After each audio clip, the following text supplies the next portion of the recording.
Welcome back to Season 12 of Limited Supply, the only commerce podcast with unfiltered and refreshingly hot takes. I'm your host, Nick Sharma, and when I'm not recording, I'm behind the scenes scaling your favorite celebrity and consumer brands. Let's start talking all things direct-to-consumer.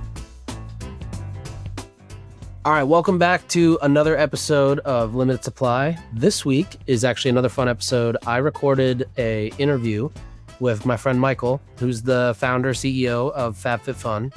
And, if you don't know FabFitFun, you probably know somebody who's been a subscriber.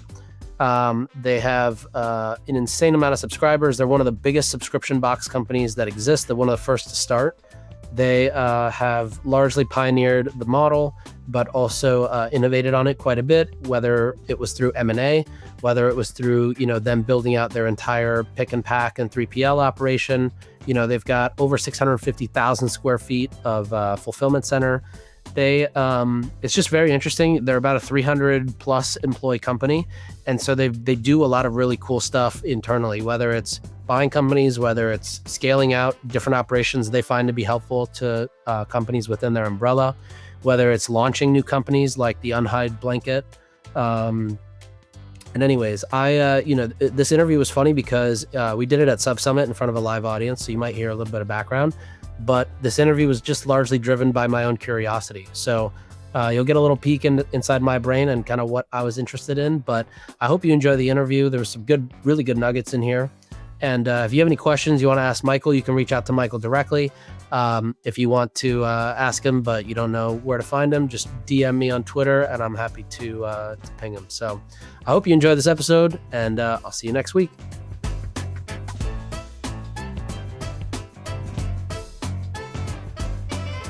Today's sponsor is OmniSend, email marketing that actually makes sense. OmniSend gives you powerful features without the clunky, complicated, and overpriced experience. Email, SMS, flows, reporting, everything you need. Learn more about how OmniSend stacks up against its competitors at nick.co/OmniSend. All right, Michael, well, welcome to Limited Supply. It's an honor to have you here. We've known each other for a couple of years now, and now I get to finally hear your story.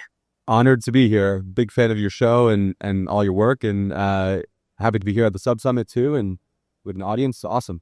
Amazing. Yeah. Today we're live at SubSummit 2025 at the Sheraton in Dallas.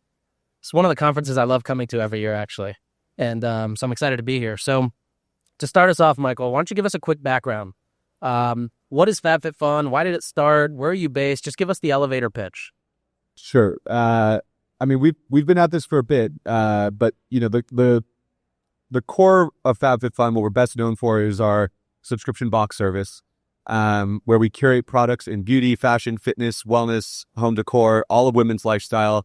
You get full-size products 4 times a year, and our boxes range from about $55 a quarter, and you're getting north of $300 worth of retail value in each box.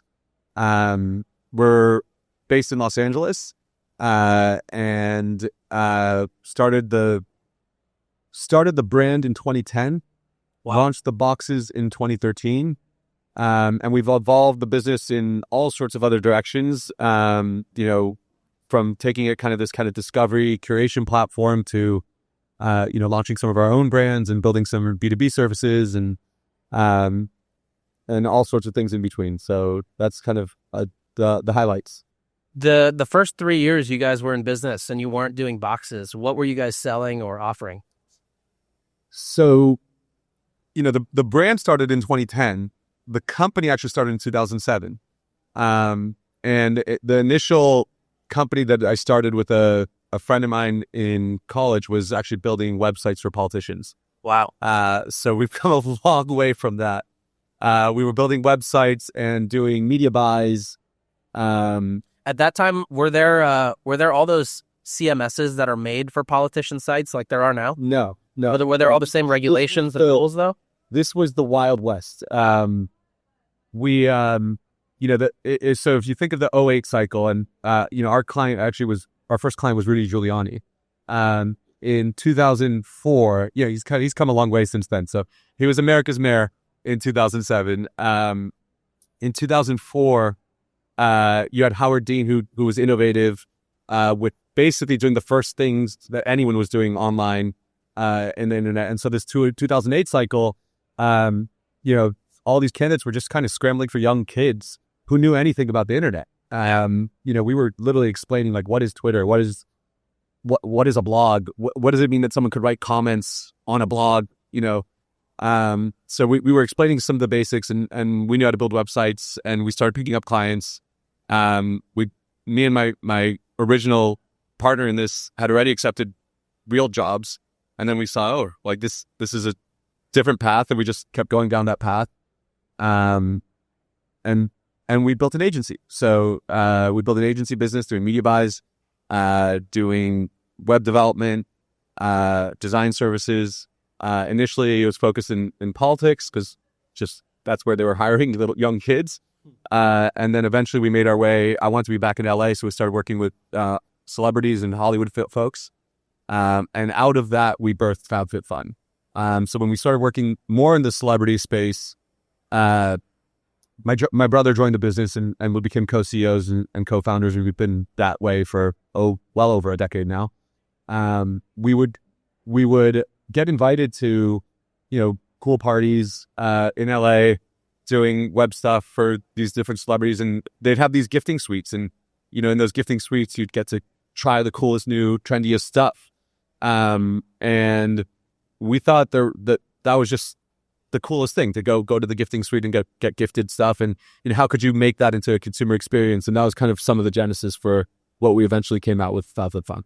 That's amazing. It's funny. There's a couple of parallels. I also started my career doing social media marketing for celebrities.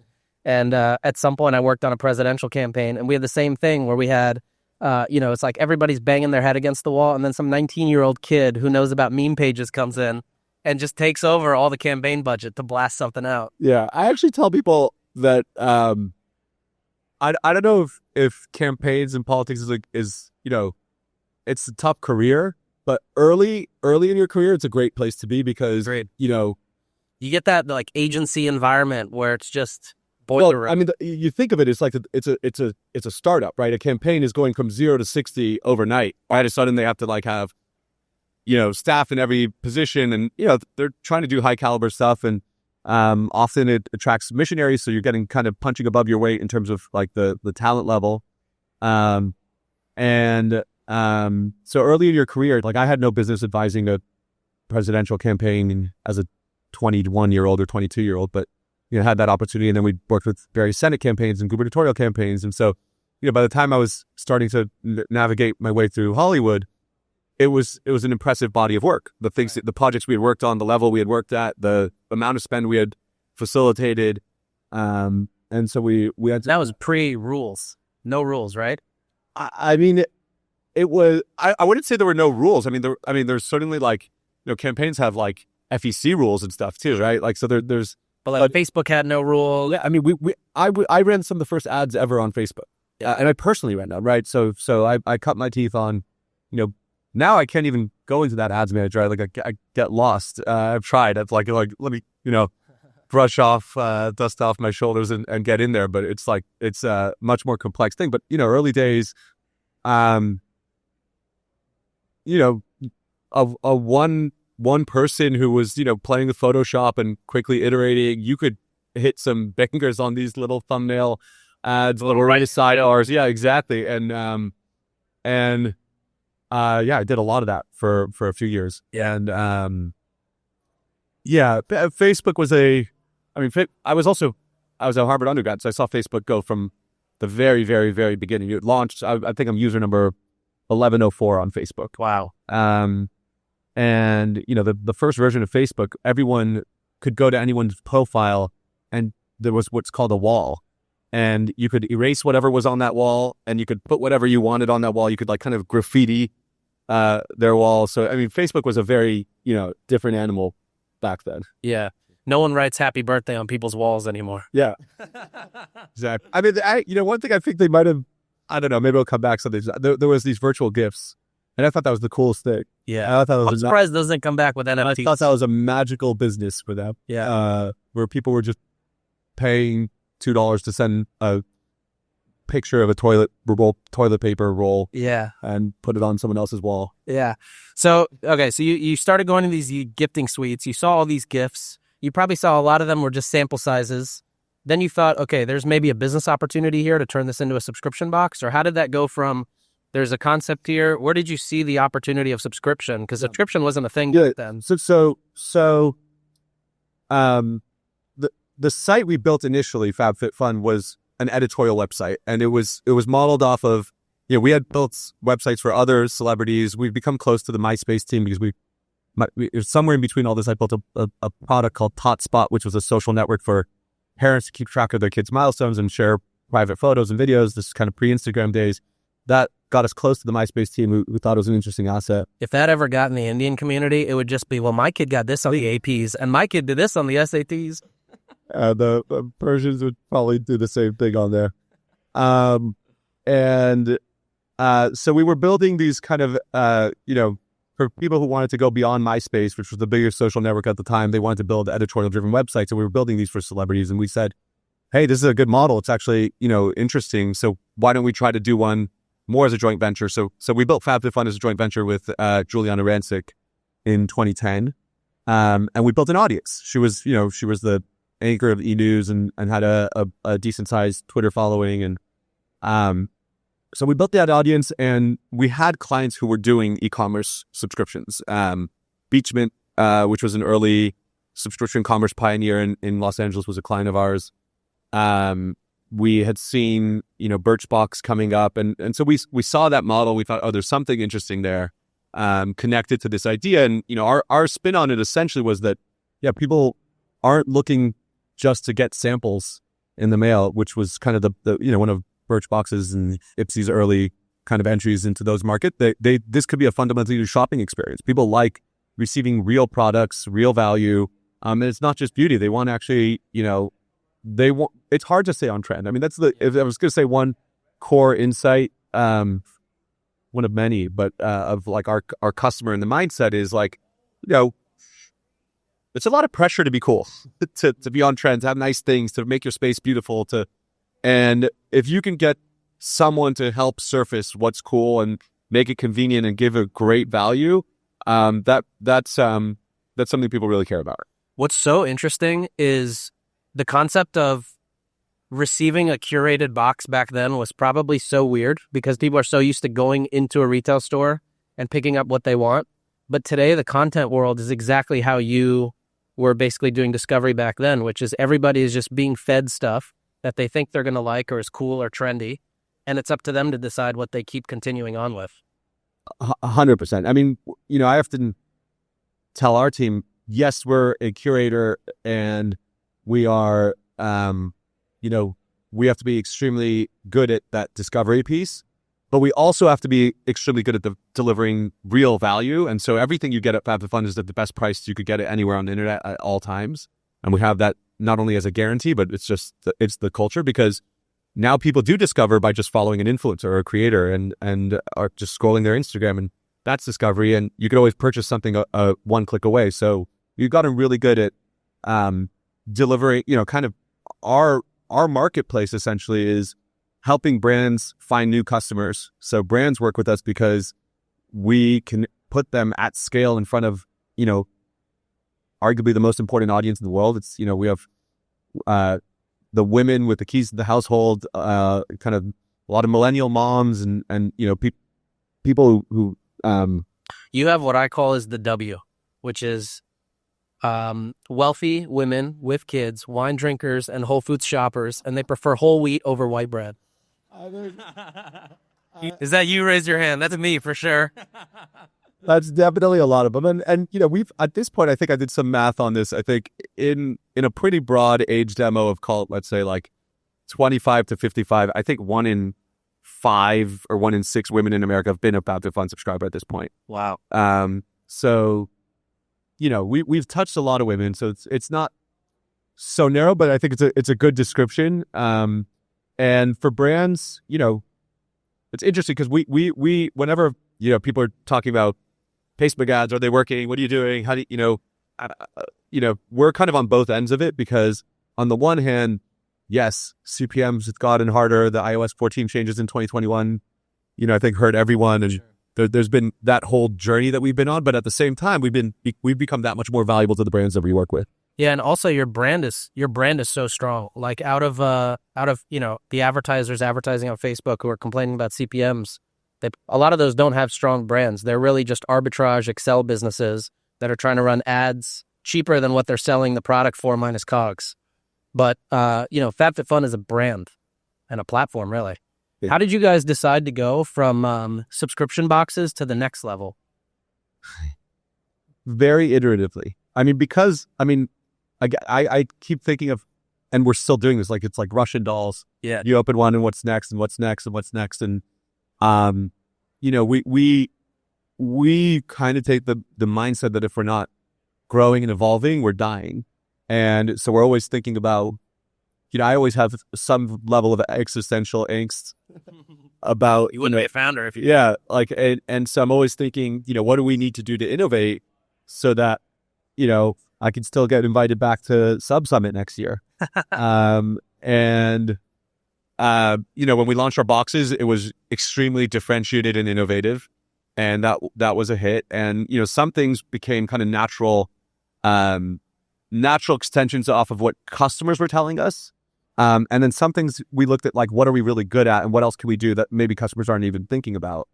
And that's led us in a lot of interesting directions. So, we started at some point with just like, hey, maybe people want to add stuff to their box, and giving people, a handful of options, 4 or 5 options to, it does not include it in your box, but these are add-ons. Right. And now, our add-on sale is a huge business. It's thousands of SKUs available every season. And it's evolved into this broader entire kind of shopping ecosystem, which we're almost we're on a journey to reposition FabFitFun essentially as a full-fledged retailer. We increasingly describe it as a shopping club. And you can think of the subscription box as the end cap of the store. So it's not that the box isn't going anywhere. It's just that's the highest visibility, highest velocity SKUs in our store. But there's a store, and there's thousands of items from thousands of brands, and they're constantly rotating. Our North Star on this kind of core retail business is essentially being the inverse of TJ Maxx. So if you think of TJ Maxx as a place where there's this treasure hunt environment and you're getting discounts, but for the most part, you're getting discounts on products at the end of the product life cycle. So, people associate TJ Maxx with liquidation, end of season. That's kind of where products go after they've been elsewhere. FabFitFun is essentially discount at the front of the product life cycle. So we work with brands on launches. But it doesn't even feel like a discount to the consumer, which is actually the great part. Like, they don't feel like they're buying something at a discount and then expect a discount. So we've done a lot of work with brands to make sure the brands feel that they're in an elevated environment. Yeah. This is not the type of thing. First of all, it's not. We don't rely on Google like product listings to drive. We're not cannibalizing brand traffic. It doesn't feel like if a brand works with us, they're not. This is all incremental for them. This is for brands, we're the biggest no-brainer ever. I always think that. I think, and every brand that we've thought like, oh, this is a hard brand, they don't get it yet or whatever. Now, like, it's just a different posture. Brands love working with us. They see the value. When they're in one of our boxes, their sales fly on retail, wherever they're at. Tipping point between you had to really sell brands on being a part of this to now brands are chasing you? I think it was. There probably was a tipping point. I'm trying to identify like when exactly that happened, but somehow maybe that like 2020 era, especially. We had a big surge also like in that like kind of small COVID at home pocket. I think people were just more open to trying new things. And then on the heels of that, I think people were struggling with Facebook after that and things like that. So I think people just saw like, we've been at this now for, 12 years. And at some point we had 6, 7, 8 years of evidence that this is really good for a brand to work with us. Yeah. And we just walk them through that. And we've also developed ways that you can find a ladder into the biggest programs that we do. And, so now it's more, picking the right stuff and making sure it's a good fit for our audience. And there's still brands we chase. I don't want to, we're humble. There's brands that like, oh, we got to get that one now. And we still have that target list and that hunger. That's awesome. You mentioned Facebook was a big channel back in the day, specifically FBX, those right-hand rail programmatic ads. What were some of the largest growth channels over the evolution of the business? The Meta ecosystem has always been kind of top tier for us. But we've done and tried and dabbled and been in every single pocket. And I would say, we've done TV, we've done podcasts, we've done whatever. I'd say the one that stands out to me as kind of like one that we became really well known for was influencers. And I use the word influencers and not creators because at the time that we really nailed it, I think that was kind of the lingo. There was actually a New Yorker article where it was called "How to Be an Influencer," and the last line in the article was, "And you're nothing until you work with FabFitFun." That's amazing because we really figured out this whole ecosystem of reality stars, essentially, like all the Real Housewives. Well, yeah, you started with E, which is such a huge advantage because no one usually starts with reality stars. I was thinking about this last night. A lot of times when brands work with a reality star, there's one employee inside who's like, I really love the Real Housewives of Salt Lake City. And they try to find that person. But you guys started with... Yeah, it was kind of native to us. Yeah. And the Bachelor, Bachelorettes and sort of those ecosystems. And there was a period of time where, and this is no longer true. So, we've been reinventing our creator strategy, but there was a period of time where organic reach on Meta was still a real thing. And these folks had real organic reach and people were tuning in every week to watch their shows. And we had created sort of a perfect, FabFitFun's an amazing thing for a creator and influencer too, because if you think of yourself as a content maker, you kind of don't want to be hawking the same thing all the time. Totally. Right? Like you can only tell people about, an 8-sleep mattress so many times, which is an amazing mattress that Nick was talking to me about last night. But your audience has heard it at some point, right? And so what's awesome about FabFitFun is every season we're the coolest new products, right? And so there's a real synergy between what creators are trying to do and influencers are trying to do, which is talk about new things every season, and FabFitFun, which is literally just bringing to the table new things every season. And we have really dialed that in with that influencer ecosystem, and we've been building it up in this kind of new creator landscape. It's just different. It's a different landscape. So when you started working with these people, they were influencers. Today, everybody's just called a creator, no matter how many followers they have. How are creators a part of your content strategy, whether or not they're the ones pushing the content or FabFitFun is pushing the content? We use a long list of creators to create content. That's I think the biggest difference between what I would say like the era that we, in a lot of ways pioneered, but that 2016 to 2020 kind of era, at that time, we ended up sitting side by side with the Facebook product team to help them build their whitelisting tool because we had just been doing it hacky. Like we had been going to the influencer and be like, hey, we want to get into your business manager. Yeah, that was before they had the partnership thing. Yeah, exactly. Yeah. Like we built that. We were their design partner in that with Meta. Now, I think, and it makes total business sense. You always have to think of like what's going to make Meta money. I joked with Nick last night. I think like a lot of the tech direct to consumer e-commerce ecosystem is on one end was like a bunch of VCs, and on the other end the profits are Metas. And it just kind of sifts through all the SaaS and the brands into whatever, and somehow Meta. So you have to be very attuned to what is going to make Meta happy. I think once at some point the organic distribution on Meta wasn't what it used to be, and so I think Meta, we think of the creator ecosystem a lot more as content creation and a lot less as distribution, and then distribution is just kind of a different set of things that we think about in terms of building own channels, in terms of, paid media spend and things like that. Yeah. With creators, is whitelisting a huge part of customer acquisition dollars? It's a good chunk. Good chunk. Yeah. Yeah. We've always found whitelisting to be huge. Yeah. It's shop more people. About actually everybody does a whitelist, even their own personal handle. Well, it's just part of the creative, right? And who's delivering the message. Right. Yeah. Right. Like it's, I think consumers, they're people just trust people more than they trust brands, which is normal. It's no surprise. And so if the message is coming from a person rather than a brand and someone you like or admire, you're interested in, it's part of the creative. I think that's how I think about it. So when you started, probably most of your spend was very like lower funnel, more direct response style. Today, as FabFitFun's a huge company, how do you split dollars between investing in building the brand and the awareness and what the brand, thesaurus is, and the direct response buy now marketing?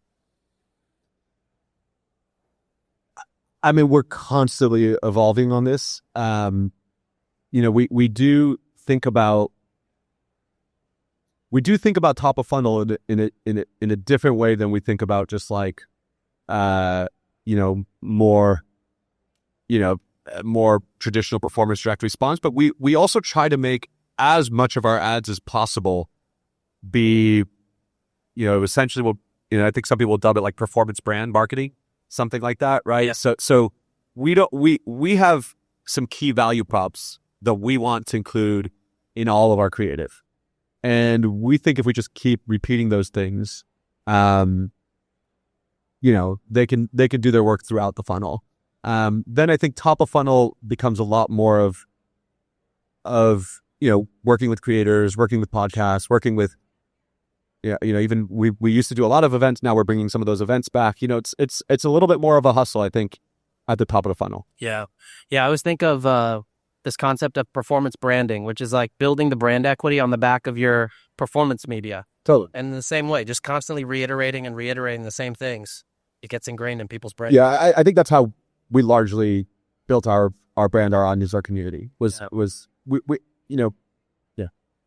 So another thing that I think a lot of people miss out on, especially now because there's so much competition, is the general like top of funnel you get that's more on the earned media side, whether it's creators picking up organically, events including your box, PR outlets, things like that. Do you think that world of earned media has gotten significantly more challenging since the last 5-6 years? I think it's just different, right? I think there was a time where earned media was largely associated with like the press. And I don't think the traditional press, there was a time where we would be like geeked out to be in, I don't know, like Vogue or something like that, or now it's like, it gets 300 views. I don't. Yeah. Now that's just like maybe it's a logo you could put somewhere on your site. Until they start charging it. Yeah. Yeah. Not that we even have the logo. I don't know if we have the logo. Sometimes we do. Sometimes we don't. Yeah. But I think that the traditional media outlets no longer is really what you're talking about when you're talking about earned media. What you're talking about is buzz, and consumers buzzing and reposting and retweeting, et cetera. And we try to capture that through for as much as possible through our products. So like, for example, right now we have we've been doing these mid-season collabs where we create one version of the box. Our boxes are fully customizable now. You sign up for FabFitFun, you get to essentially choose off of a prefix menu what you want. And, one version that you could choose now is a set of vacation products, and, Vacation, the brand Vacation, which is like a really cool trending brand. So, we have the essentially FabFitFun X Vacation collab box, and it's, they're a really cool brand that has a lot of kind of cachet and a big following, et cetera. And by doing a collab and creating a bunch of creative, and that's all on our Instagram, you can go see it. It cuts above the noise, and we see that breaking through and things like that. So we try to, as much as possible, think about like, what can we do on a curation or product level that might cut through the noise?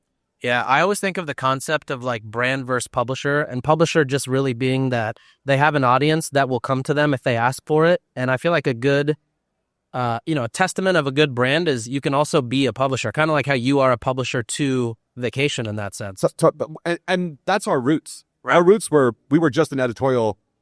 So we started just as content. We were a daily newsletter in lifestyle. So we've always kind of had that DNA. And and we're also different than a traditional brand. We're not a product brand. We're a curational brand. We're more of a retailer than we are a brand. And so if we can't tell the story of the brands that we work with, we're kind of DOA. Yeah. So we've got to we've had to become good at storytelling.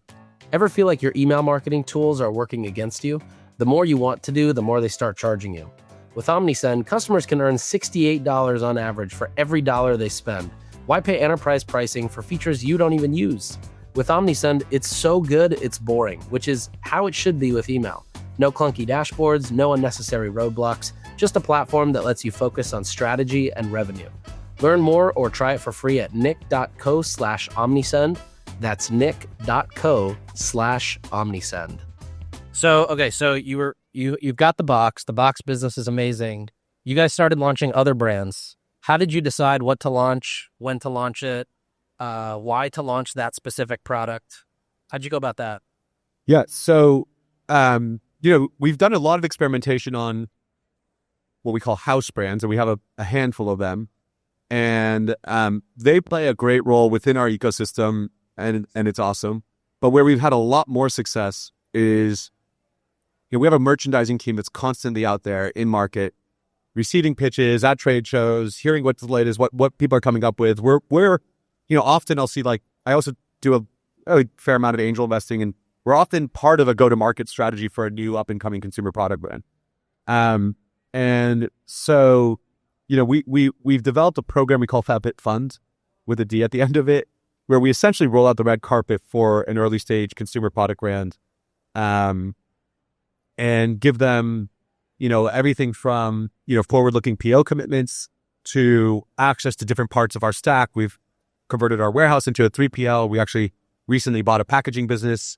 We obviously have expertise in creative and performance marketing and other areas of things that we've been doing for a dozen years now. And that FabFitFun program, really what we're looking for is something that's, quite early in its journey, where we can be a meaningful, edge for that company and be, we call ourselves like a queen maker in that capacity. And it's a combination of meeting the right set of operators and founders and the trends that we're seeing based on our merchandising team and the consumer insights that we receive regularly, because we're also constantly polling our customers. What do you like? What did you like? Why did you like it? Et cetera. Looking at sell-through rates, et cetera. So like the overlap of all of that has made some really great bets. So I would talk a couple quick examples, but at some point we knew there was a big trend around faux fur blankets, and people were our audience wanted them. We knew they wanted them. We developed them. We sourced it, et cetera. And we actually, sometimes we work with brands where we actually source a product and there's an established brand and they want to go to market with that product with us. Mm-hmm. In this case, we thought that's what we were going to do. And that partnership fell apart at the last second. And instead, we launched an entirely new brand. It was called Unhide, which is a faux fur blanket brand. Beautiful. We had a joint venture partner who was a good friend of ours, who's very talented brand builder. And that brand now itself is, an 8-digit revenue brand, growing well, beloved in our ecosystem, and has a presence outside of our ecosystem. And that was really popping from a consumer insight standpoint, that people wanted faux fur brands. Another example, in 2018, everyone was pitching us a pots and pans business. Of course. Everyone. We literally had, and these have all become great companies. So that they had the right to. There was an opportunity clearly to do, I think the thought at the time was something like, well, like Casper did this for mattresses, Warby did this for eyeglasses, and no one's touched the pots and pans. And I think like 5 different entrepreneurs had this idea at the same time. And we saw the pitch from 5 different entrepreneurs. And that was when we decided, like, hey, maybe we roll out the red carpet. We establish a program where we can, rather than try to build these brands entirely ourselves, let's really hug this set of founders and help them build something great. And we ended up partnering with an amazing set of founders, Amir and Shiza, who built Our Place. Right. And, they have the Always Pan, which is an incredible, I think it's the top selling single SKU house product on Shopify. Wow. And we've been on that journey with them. I sit on the board today, and they built an amazing business. And we've done deals like that now probably, once a quarter.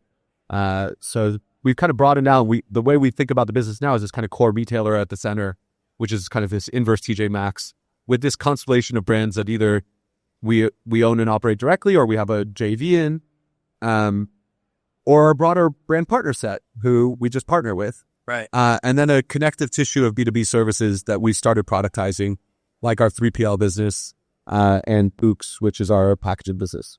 So when you're looking to invest in a business, your mindset is probably, this has to fit in our box, has to fit with our audience, because otherwise what's the point if we can help the distribution? What are like is there a small checklist in your head you go through of products or types of brands or the consumer they're going after that's a perfect fit for this type of a business? So it's interesting when you say has to fit in the box, because the Always Pan didn't fit in our box. Yeah. But we love the brand and we saw the opportunity, and we worked with them to figure out how to use the box as a promotional vehicle for our place. And we ended up developing other products. We had a lunch box from our place. We had wine glasses from our place. Yeah. And those have been in the box. And they put the brand in front of the consumer's mind. We tell the story of the brand. The consumer then, has the opportunity to go and learn more and find the other products and become, affiliated with that brand. So I'd say there's like a fair amount of creativity that we understand how to find a brand that we think our audience will have an affinity for. And even if the product specifically doesn't fit the exact contours of what makes a great FabFitFun box product, that just means that product isn't on the end cap. Mm-hmm. Right? We have this broader store, and we have our storytelling capabilities, and we have an audience that, trusts us to choose the right things for them and tell the right stories. And so we're pretty flexible, and we also position the brand to be somewhat intentionally broad. We don't think of ourselves as a beauty vertical. Like even though half our business is beauty, we do fashion accessories, we do home decor, we do wellness. Yes, we're probably not going to do like, I don't know what, like, we haven't found a way to, we have a small men's program. So I don't want to say we won't do it. Like, Sean Frank is a good friend. I want to figure out how to get Ridge Wallet into our ecosystem, but it's not the sweet spot of our customer. Right. Right. Although women, I guess, use Ridge Wallets too. Yeah. So no, maybe I'm putting my foot in my mouth. I don't know maybe we'll do anything. I mean, we're creative. Yeah. But yes, we have a largely women focused audience. Call it between, 20 to 60 years old is the sweet spot, but there's big tails on that. And we are trying to focus on what they would love. Yeah. How have you guys thought about or used, or do you use any sort of AI right now? Not just ChatGPT, but like really, you were talking about merchandising. You have merchandisers that are going out and scouring the web, trade shows.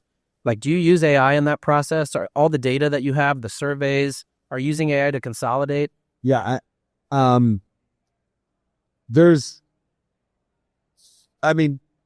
If you're an intellectually curious person, you're obsessed with AI right now. It's just unbelievable, right? Like, I talk to ChatGPT 10 times, 20 times a day, something like that. I think the lowest hanging fruit is, for most e-commerce, is probably in the customer service area, which we've been applying, and we're on a journey there to hopefully get to, the automation rates that we think we should and can get to.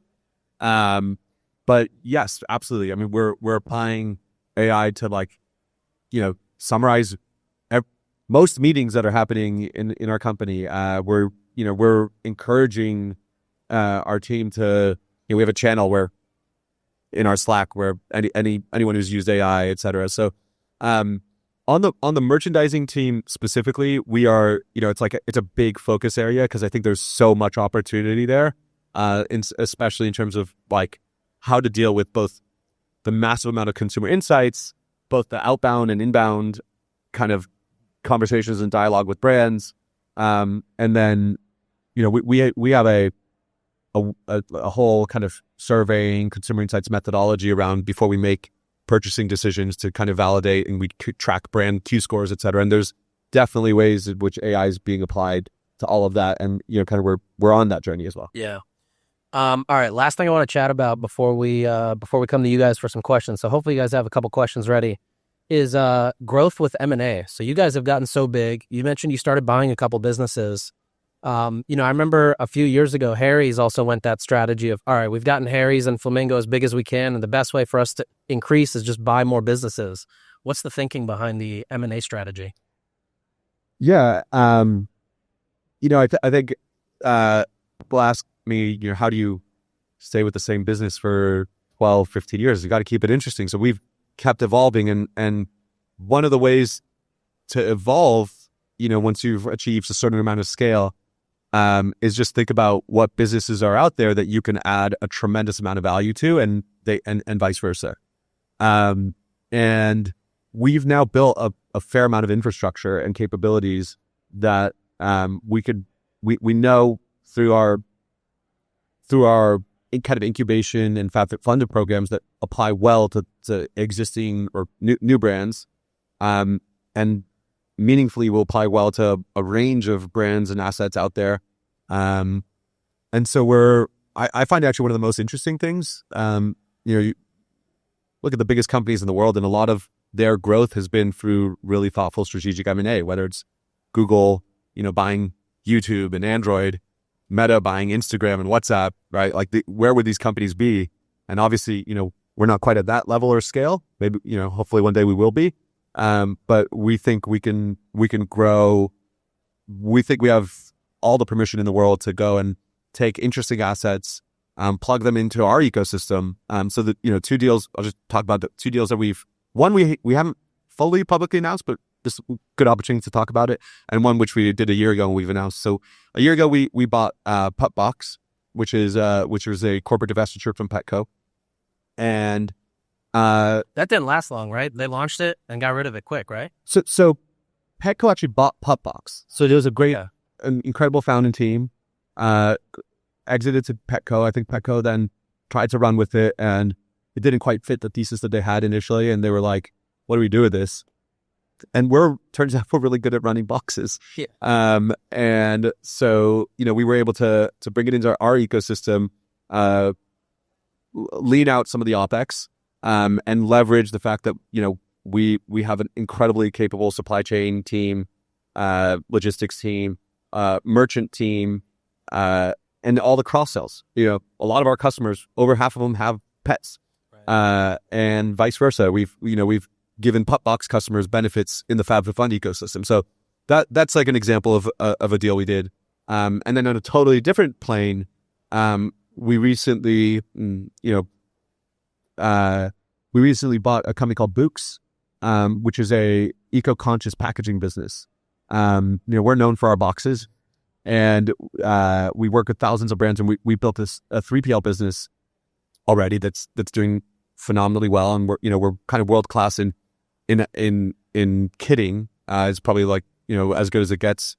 And so one other thing we wanted to offer to these customers was just we could be your packaging solution. And so we had a tremendous entrepreneur who's built a great business, and provide packaging for companies like Goop and Road Beauty, which just had an amazing exit yesterday. And so now we can offer our brands packaging. And so we're trying to stack these B2B services as well, to help balance kind of the overall corporate business. Amazing. What do you think, with the for you-ification of content and discovery, with brands bringing out membership programs now, what do you think is the future of subscription? I think it's a double-edged sword. On the one hand, I think, subscription is a reciprocal commitment. It's a commitment from a customer. It's giving you a, high intent signal that I'm going to continue to be a customer of yours, and so, or at least they want to be. Yeah. It's you get a lot of predictability out of it. Right. And with better predictability, you should be able to deliver more value. And then it's on you to do that. Right. And at the same time, I think the business world has become smart about this idea, right? That subscriptions are good business models. There should be, if they're constructed right, this kind of optimal value exchange. And And so everyone's trying to launch a subscription. Yeah. And so the double-edged sword of that is there's some probably subscription fatigue amongst consumers. Like, how many of these do I want to commit to? And then, I think as a result of that, these bundles are becoming, the ones that are standing out are becoming more and more valuable. They're bundling more and more things. You have Prime, which is like, I don't even know what I don't get with Prime at this point.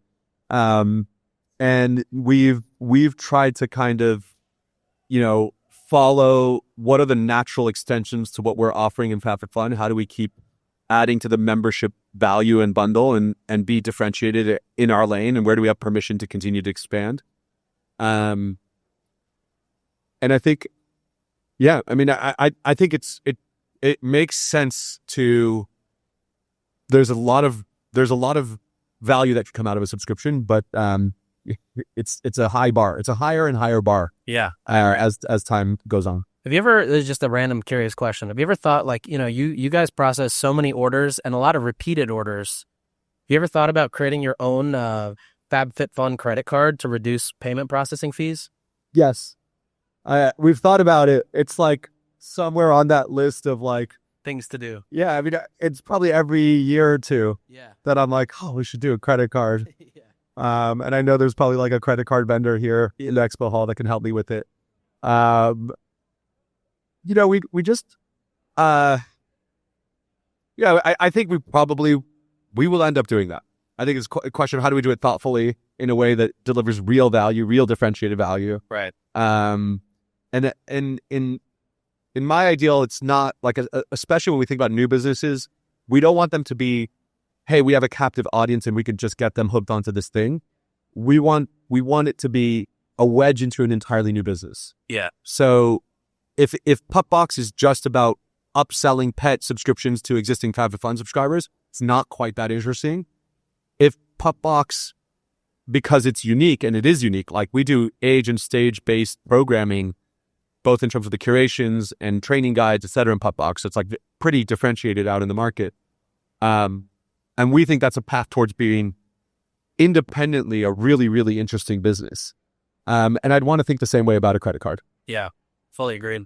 All right, we're going to do 5 quick questions, and then we'll go to audience questions. So first, what's one subscription metric that's overrated? Overrated? Yeah. Gets talked about a lot, but you're just like, why the fuck are you focusing on that?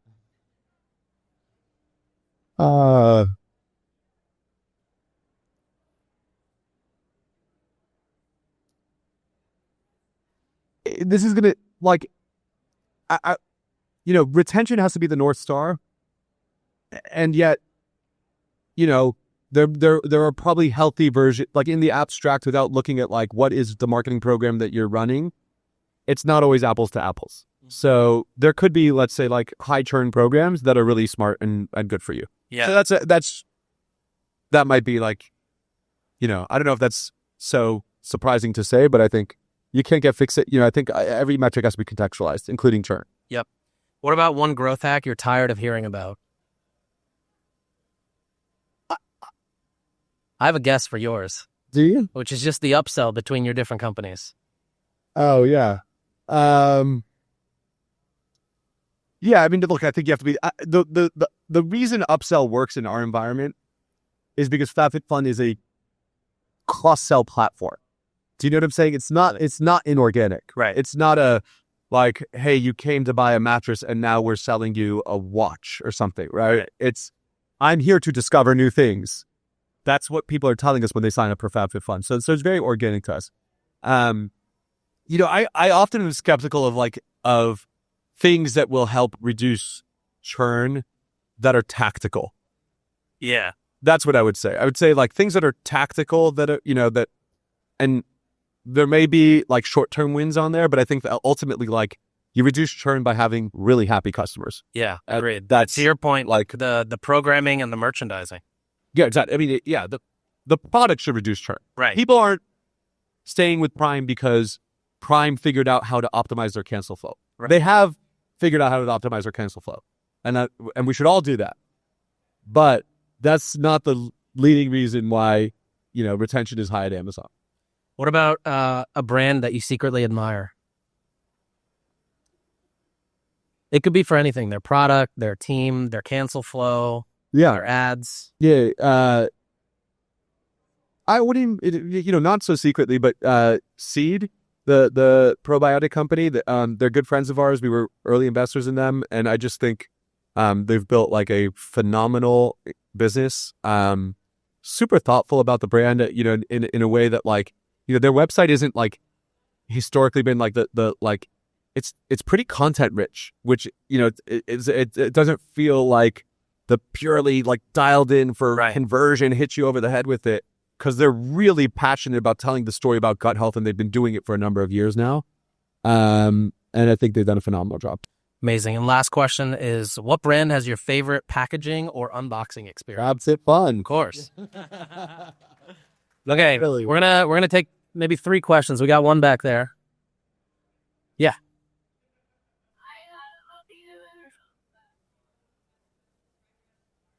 All right.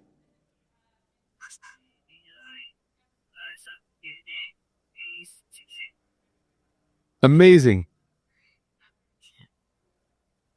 It's a great question. I'm going to just repeat the question. Yeah, go ahead. So the question was, from a new FabFitFun subscriber, is gifting a huge channel of acquisition? It's a hugely underdeveloped channel for us, is what I would say. It's we need to do better. We need to make FabFitFun easier to gift. It's a wonderful gift. It's people describe it as it's the gift that never stops giving.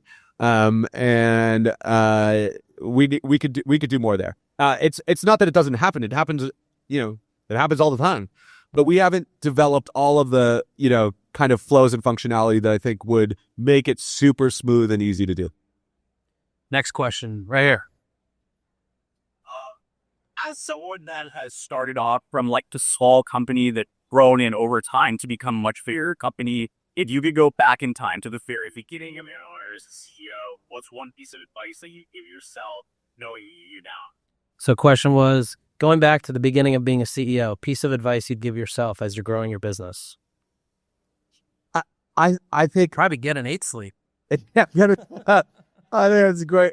Look, I think you could never, you just kind of like, when it's good, it's good to be a little bit more paranoid, and when it's bad, it's not the end of the world. Like, I mean, I think there's like a level headedness of, you got to celebrate the wins, and you got to be alert when you're feeling pain.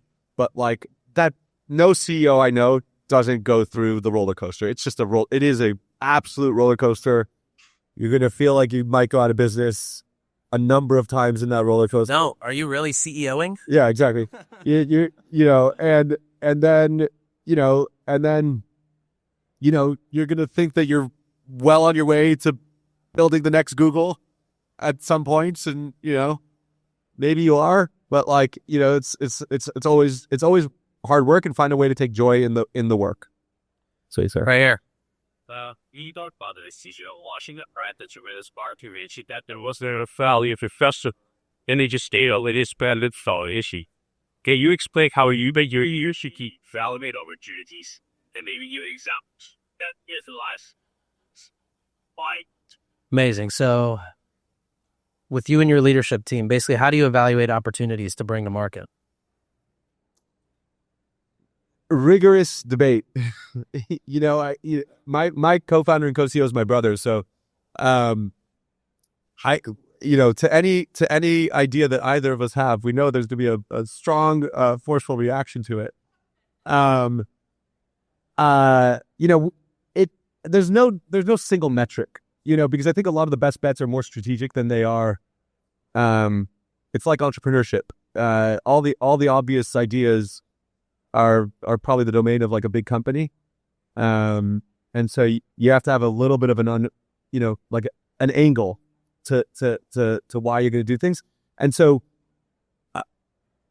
the credit card example is an interesting one, because I'm skeptical of the pitch from, let's say, some of the branded credit card providers, which is like, this is going to be so easy and turnkey, because if it is easy and turnkey, I worry that it's just totally commoditized, and uninteresting. And so then I'm like, okay, well, this could be a fair amount of work. Anything that we do that's going to be great is going to be a fair amount of work. And then we just have to make sure we have the resources to see it through and make it differentiated and make it, really sane. And then no debates with your father. It's not, and by the way, it's not just debates with my brother. We have the most incredible leadership team that we get together for a few hours every week to really wrestle with strategy. And then we have, offsites and strategic planning processes that we've been adherents to. And we're big fans of being in the office. I think you could do it with on-sites and off-sites if you're a more remote team as well. But I think nothing beats spending time together with leadership in small groups to really think about, all the angles. Very far for that anniversary.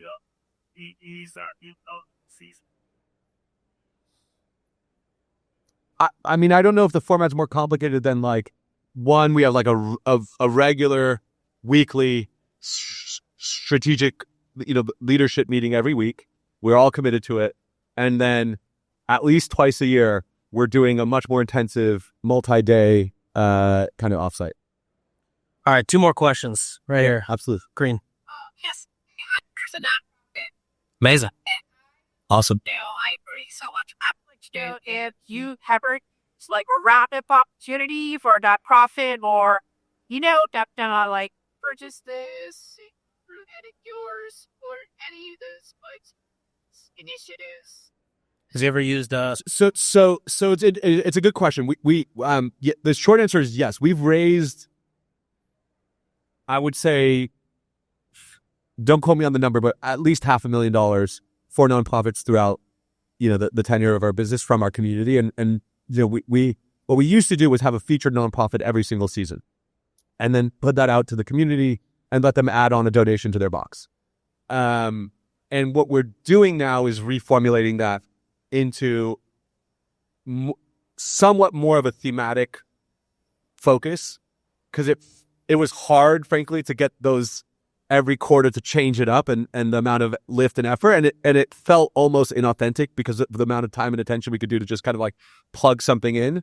So what we're doing now is we're reformulating that in a specific kind of vertical that we haven't announced yet, that we want to go deep on. And then, when something's right in our backyard, the team just rallies, right? And that's just authentic. And I think you have to be authentic when you're doing things like this. So the fires in LA was literally right in our backyard. And we thought we could be helpful because we had a lot of products and people lost their homes and a lot of their stuff. And so we set up, a kind of build a box program for people who lost their homes or were affected by the fires. And we had, many, many hundreds of people come through. And so we've done things like that as well. All right, last question right here. Can you share a little bit behind the scenes of the decision-making process That goes into how you make sure the products you offer your customers are the best value without making it feel like a discounted environment? Yeah. So the question is, what is the decision-making process for how we choose products and how do we make sure that they're the best value? It's, there's both art and science there. We have a substantial, one of our largest teams is our merchandising team, and they pair with our consumer insights team. And they're constantly, one is have a lot of options, right? And then part of what makes a good value is,